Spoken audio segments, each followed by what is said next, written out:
এই দোয়াটি 7 বার পাঠ করুন। দয়াময় আল্লাহ রাব্বুল আলামিন 70টি বড় বড় বিপদ থেকে আল্লাহ তাআলা আপনাদেরকে হেফাজত করবেন।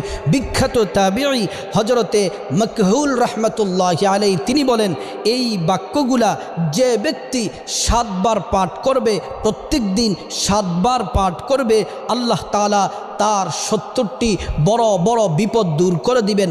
এর মধ্য থেকে সবচেয়ে ছোট যেই বিপদ, সবচেয়ে হালকা যেই বিপদ, সেটা হচ্ছে তার পরিবার থেকে অভাব দূর করে দিবেন, অনটন দূর করে দিবেন, টেনশন দূর করে দিবেন, পেরেশানি দূর করে দিবেন, দুশ্চিন্তা দূর করে দিবেন। সংসারে আল্লাহ তাআলা সকল বিপদ থেকে আল্লাহ তাআলা মুক্তি দিবেন যদি আপনি দোয়াটি পড়তে পারেন। দোয়াটি হলো লা হাওলা ওয়ালা কুওয়াতা ইল্লা বিল্লাহি ওয়ালা মালজা মিনাল্লাহি ইল্লা ইলাইহি। প্রিয় দিনী ভাই ও বোন, কষ্ট করে দৈনিক এই দোয়াটি 7 বার করে